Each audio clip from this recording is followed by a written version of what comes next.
today's kind of a big deal. And now I've come home and I have the Sad Songs in a Hotel Room vinyl that got delivered today, so I'm gonna unbox it for you guys!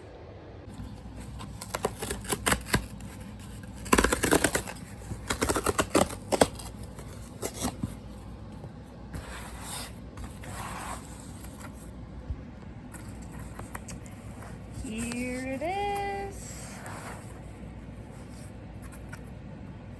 I'm just gonna pause and take it out. This EP to me represents a very special time in my life where I was really engaged with the Joshua Bassett fandom and also working on myself personally. Honestly, probably being at one of my genuinely highest points ever, one of my healthiest points ever. And the fact that I have the vinyl, you know, is such a small gesture, but this piece of music means so much to me, and it's really cool that I have the huge picture of the album cover. Let me see what the back looks like. Oh, the back is the keychain, the classic keychain. I'm gonna open it up now. Thank you. The box does not fold open, which I guess makes sense because this is only an EP and not an album. Question: is this how vinyls are supposed to be stored? Vertically? Like this? I'm kind of new to the whole thing, and my other records I've just kind of, I don't know, sometimes I put them back in the box like, or the sleeve like this, but it's nice and handy that the lyrics are printed on the outside of this in a specific way. Orange is not my favorite color. In fact, it is my least favorite color. So like the orange yellow like sunset color that just makes the room look like it's like the sun is about to set. Let it be known, I am not a fan of the hotel room wallpaper. This is the first clear vinyl I've had, and it's also the first vinyl that has not stuck to the velvet record pad or whatever it is.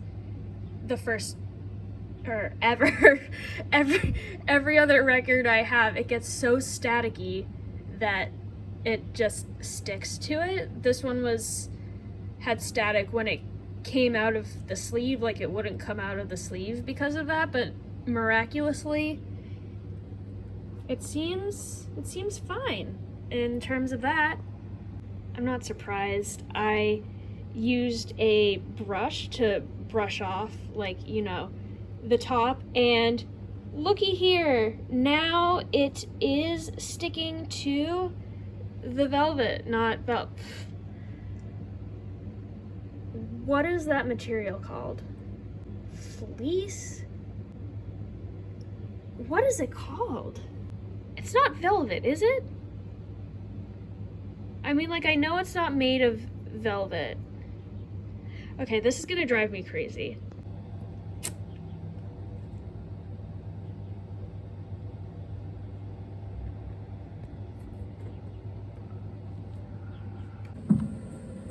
Here we go. Champagne mini bar bottles are done. That was not a good harmony. Sorry, guys. I remember when the music video for Sad Songs in a Hotel Room came out the week after the EP dropped, and I was so mad at like everyone on Twitter. People were very overtly sexualizing Josh because this music video is really hot. I'm not going to deny the music video is really hot, but I was disgusted by, like, people's audacity to, like, say very explicit, graphic things on the internet where Josh actually saw some of it and, like, he thought it was funny, but it's also just, no, don't do that, please. Like, you don't want to be going around saying, like, oh, he thought it was funny, so it's okay, because who knows if, like, he actually thought it was funny. Anyways, I'm gonna get off of my soapbox now and just enjoy the music. When I was young, my father told me not to cry in front of my mom. She said it's time to grow up. Ho-ho.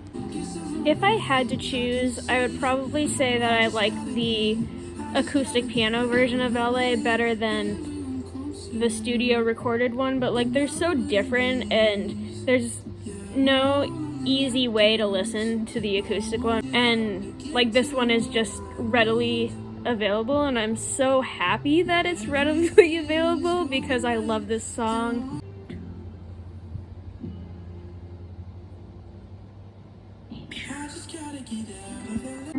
When I almost died, you didn't care at all.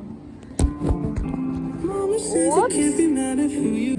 The most brutal lyrics ever are about to come up. You told our friends you hope it hurts. And get ready. You told our friends you're glad it hurts. That's so awful.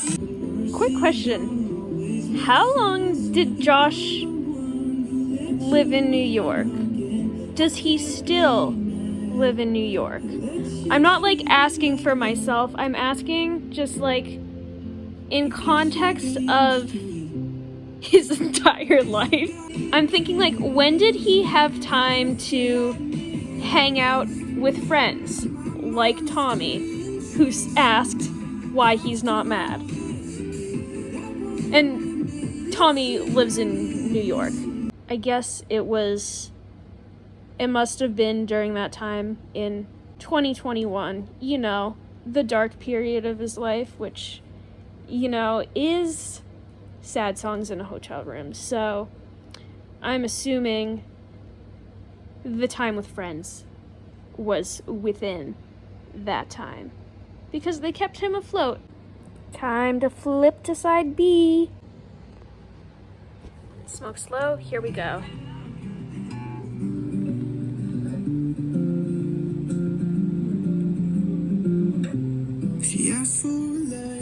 It kind of sounded like the girl in the beginning said, I love you. Obviously, it's very faded, so I couldn't tell, but 1, 2, 3, 1, 2, 3, 1, 2, 3, 1, 2. Finally figured out the time signature. Yeah! I want to cry just anticipating the next two songs.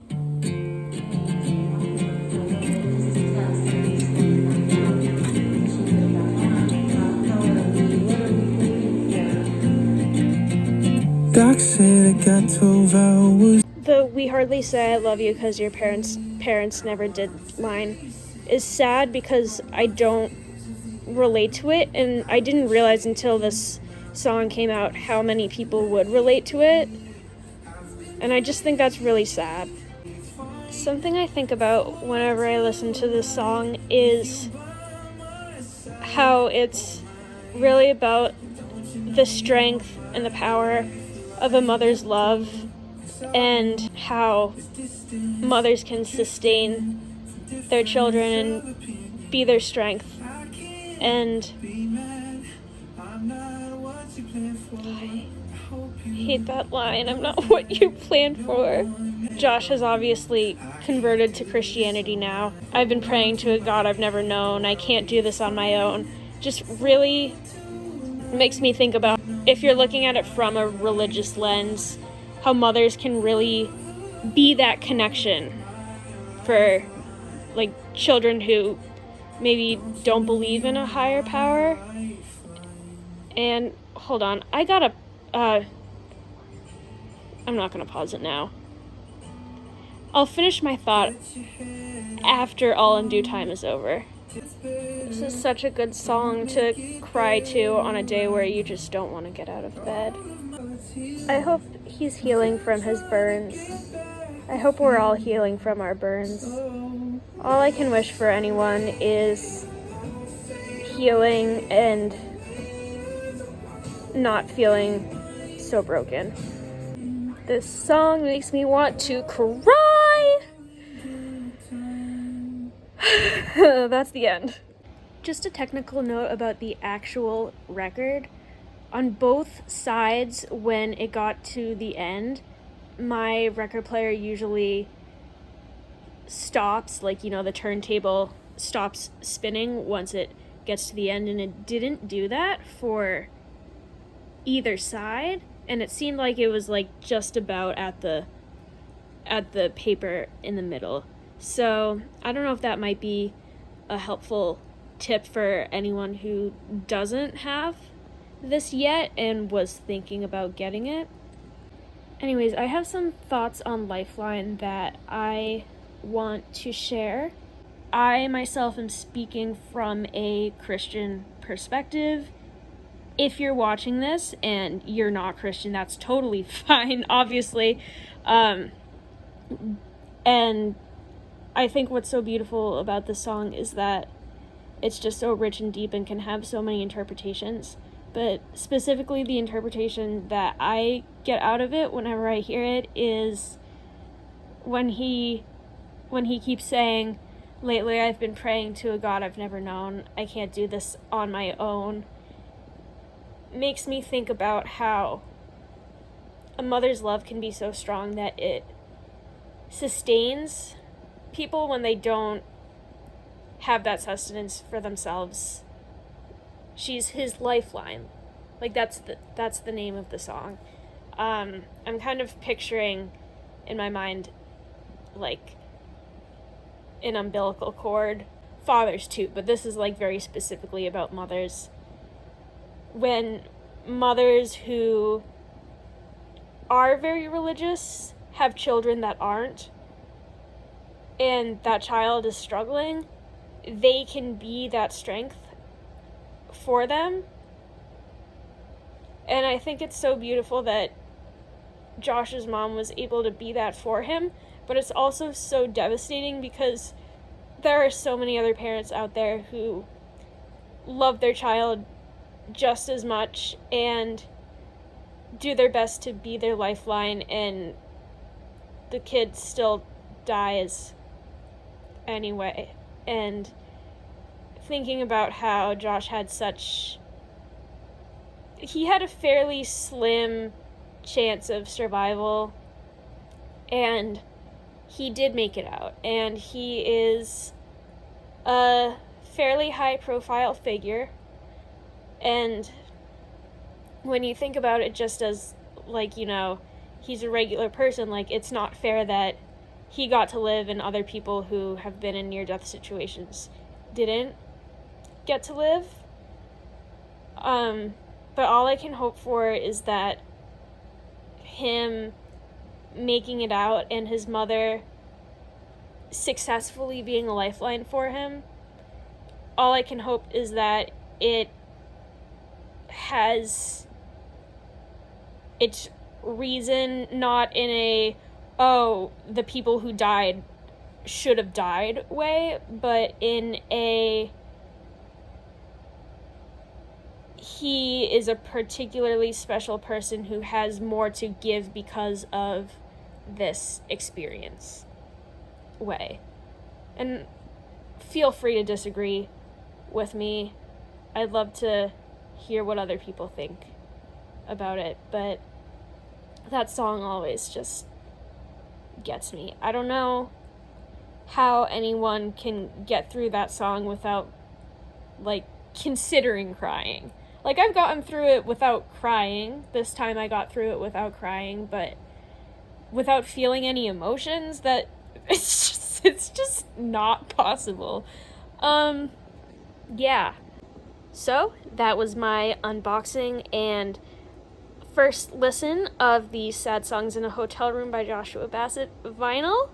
And yeah,